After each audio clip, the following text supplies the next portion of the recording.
creamos el el resumen de los datos para poder graficar los intervalos de confianza. Esto fue lo que hicimos con esta función. La graficación como tal lo vamos a hacer con ggplot. Y este esquema lo vamos a seguir viendo un montón el resto del curso. Aquí pues le definimos de que queremos que en el eje X lo que grafique es el algoritmo, que en el eje Y es el promedio, que los bigotes correspondan a los intervalos de confianza, que es el percentil menor, esto que se definió acá, y el percentil mayor, que es lo que se definió acá. El grueso de las líneas, la leyenda que va a llevar el eje Y, esto pues ustedes en el video se pueden detener a verlo con detenimiento.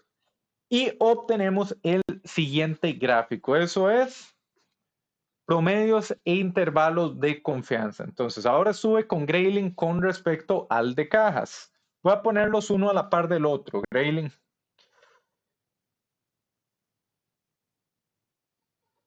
Y la pregunta que te hago es, ¿cuentan una historia distinta?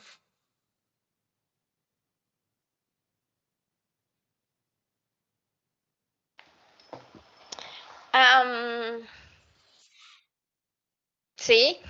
Sí, muy bien. ¿Por qué? ¿Cuál es la historia distinta e incluso la conclusión que usted se podría hacer viendo este gráfico? Ok. Que bueno, el promedio de C, promedio Ah, es el punto negro, ajá. el promedio de C está fuera de los intervalos de confianza de A y B. Muy Fuera bien. de. Ajá. Ajá. Ajá. Y no estoy seguro que incluso hasta C tiene los intervalos de confianza completamente fuera del rango del A y B. Muy bien. Entonces, ¿C es estadísticamente diferente o no?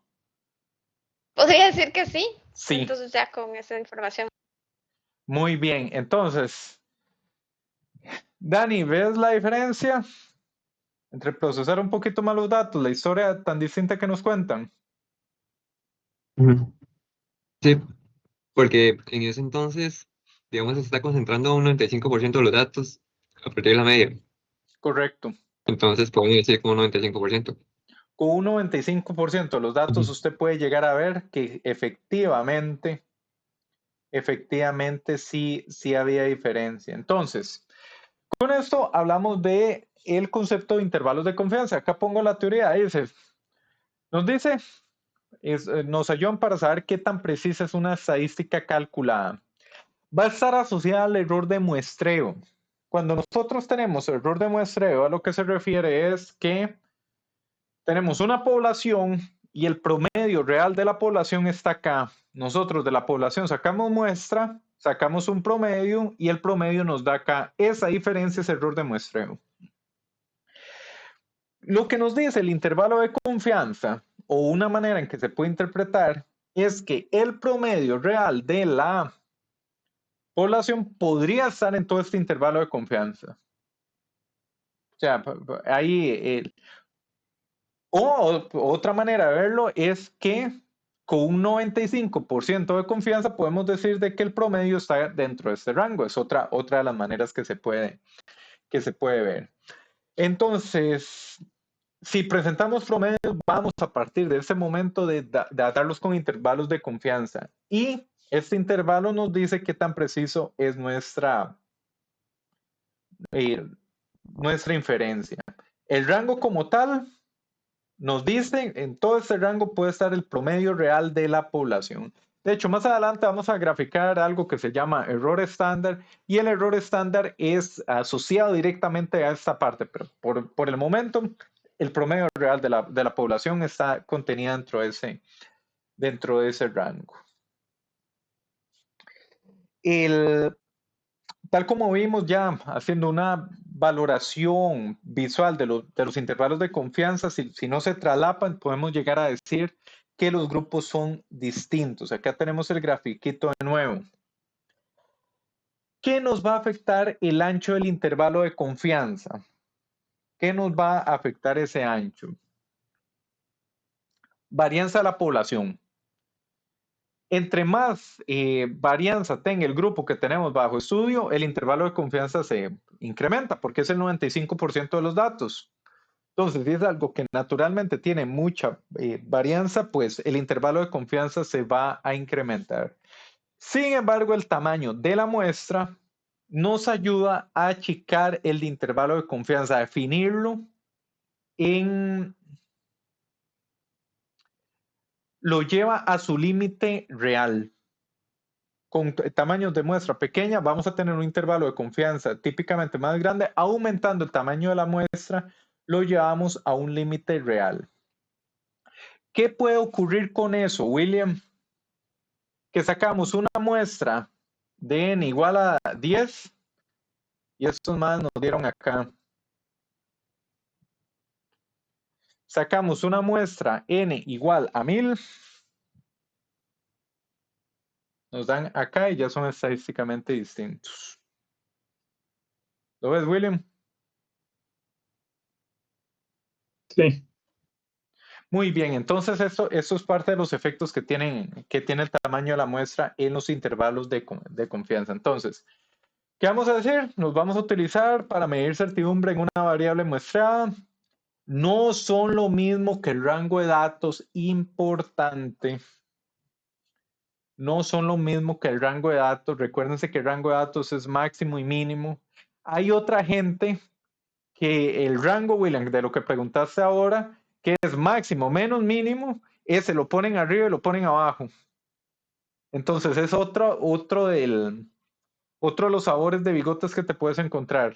De bigotes te puedes encontrar valor máximo y valor mínimo. Número 1. O puedes encontrar máximo menos mínimo, sacan esa métrica y la ponen arriba y abajo. O intervalos de confianza o error estándar. En resumen, ustedes tienen que poner sus bigotes qué significan. Y los autores que leen tienen que poner los bigotes qué es lo que significan. Dos desviaciones estándar, tenemos el 95% de los datos ahí, es un nivel de confianza del 95%. Tres desviaciones estándar, tenemos el 99% de los datos ahí, nivel de confianza 99%.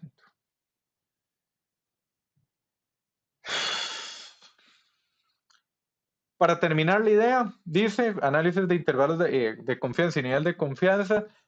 Y tal como lo pongo acá, si los intervalos de confianza de dos grupos no se traslapan, podemos afirmar que los grupos son estadísticamente distintos. Jairo. Perdón, una pregunta. Era con lo que estaba hace un rato con el tamaño de la muestra. Correcto.